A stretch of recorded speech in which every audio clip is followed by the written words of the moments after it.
In this lesson, I'm going to introduce you to effectors, and effectors are huge. They're so much fun to play with, and it's a very broad topic. So I'm going to introduce you to them and encourage you to experiment. So here I've got a cloner set up. Let me actually add some more. Not 20, let's try 10. Actually, let's try 8. All right. So I've got my cloner, I've got my colon in it. So what I want to do next is I want to go back to my MoGraph tab and I want to go to my effectors. And effectors do what it sounds like they would do. They're going to affect things. So what I want to do is I want to click on my cloner. Now there are two ways of doing this. So I'm going to show you both ways. The first way, and I'm going to apply a random effector first because I think that's by far the most fun to play with. The first way to do that is just to click on your cloner, make sure it's highlighted, and then add the random. And it will automatically, it will automatically apply the random. Now, I'm going to show you another way, which, maybe you forgot to do that. You're working on something and you came in and you applied random and it's not applied because you weren't on the cloner. So if that happens, I think it's far easier to do it the first way, but you can go into your cloner and you can go to the effector tab and you can just drag it in. All right. So now that we've got it in here, then I can come in and I can play with the settings. And again, these are all, these are just all things you can play with to see how it affects things. But I can also choose down here what I want to affect. Let's say I want it to affect the rotation. There we go. And again, this will work with any of, if I change this to a grid, it's going to affect it there as well. In fact, you might be able to even see it a little bit more there, all right?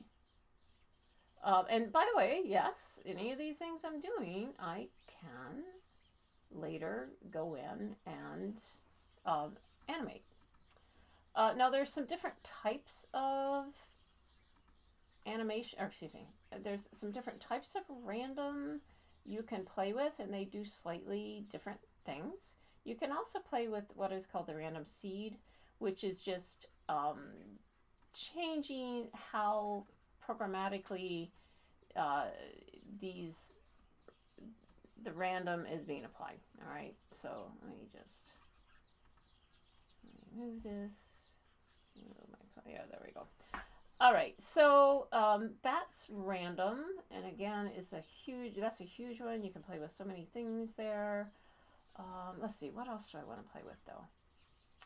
Let's play. I'm not gonna do formula, and I'm not gonna show you Python because those are code based. Python we're not going to do in here. But let's go. I'll take you through a few of these. Let me take and you can use more than one effector. So let's see, what should I try? No, I'm not going to do that with random, but you can apply more than one effector. But I'm going to get rid of random, and I'm going to click on here, and let's try, I don't know what push part is. So I'm going to try that one. Let's see what that does. Oh, okay, it pushes them apart. Okay, so that's something that is probably going to be more effective in an animation. Let's get rid of that one. I think that one's new. I don't remember seeing that one before. Re-effector. I don't know what that is either. Let me try. What is a re-effector? I don't know. What is a re-effector? Okay. Modify clone. I have no idea what that does. It doesn't seem to be doing much, so I'm going to delete it. Inheritance. Do I want to show you that? That just means, let me try it. Okay, let me do it. So whoops, I don't think I was on there. Inheritance, I think there are other ways of doing this. Is the only reason I'm wondering. So inheritance I can add, that was my cat just walking in case you heard that. Come on up, boy. Say hello? No? You're being very quiet. All right. Inheritance means that, I think, you can take there's so many other ways of doing this, though. I don't know that it makes sense for me to do it this way, but I can take a cube or an object and I can put it in this inheritance tag, make sure that's in here, and then it'll follow along with whatever that object does. I don't find that terribly exciting again. And then I could turn the visibility of that object off. Why is it? Oh, because I'm on the wrong object. Let me just turn this object off. But it's still there, so if I move this invisible cube, everything is still going to follow it.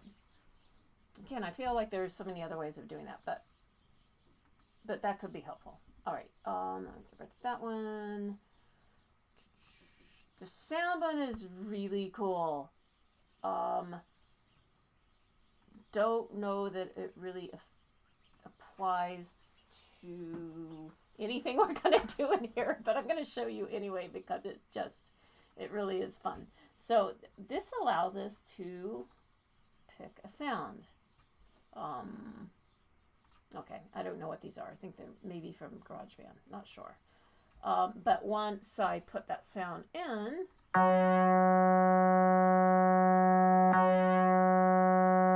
my cat does not like that noise. What it's doing is making our objects move based on sound. So that's really fun.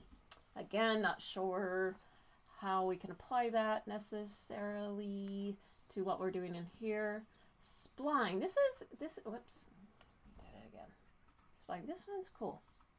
So the spline allows us to make sure that's in my effector. Yep. Apply a spline.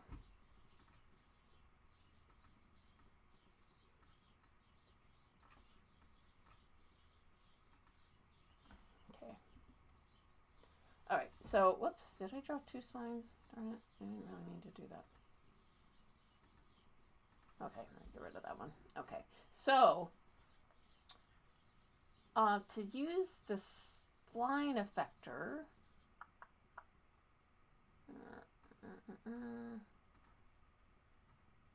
pull this in, maybe. Oh, no, wait, hang on. Oh, I know what I did. Let me come back and add my spline effector.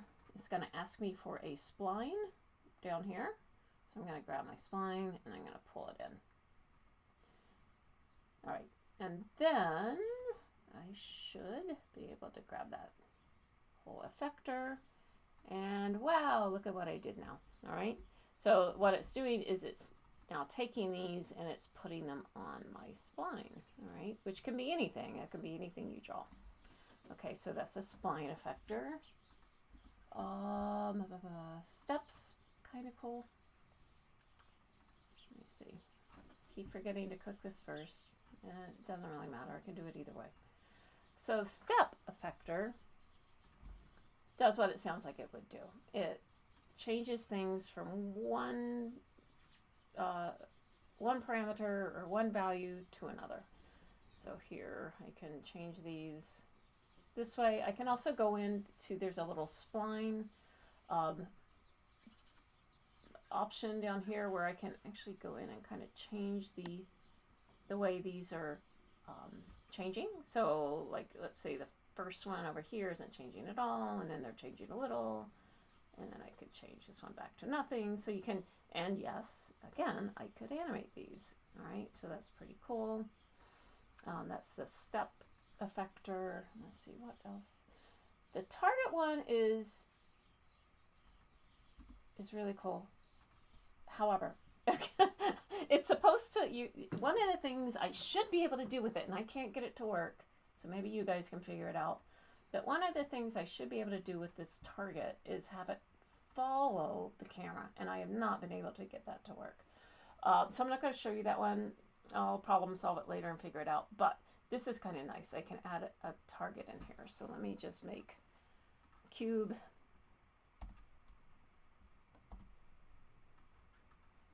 Oops, come on. Cube, get rid of this line. Make my cube. Doesn't matter what size it is. But then I'm going to take this target, and it's asking me for a target object. I'm going to put my cube in here.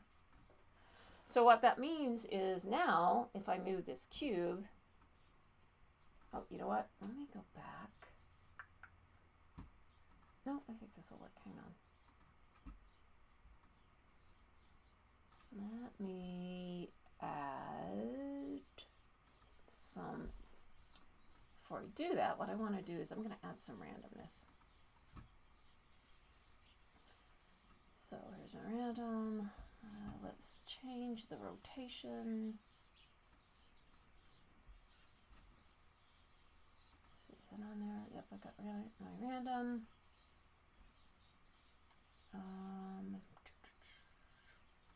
Here we go.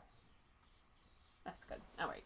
So now, if I go back to my cube and I move it, all my objects are going to follow that.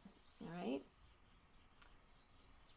All right, so this lesson's getting a little long, so I think I'm going to shut this one down after this, and then I'm going to move on to the other one. But one nice thing about this, too, is I can turn off that cube completely so we don't see it, and it still acts as a target.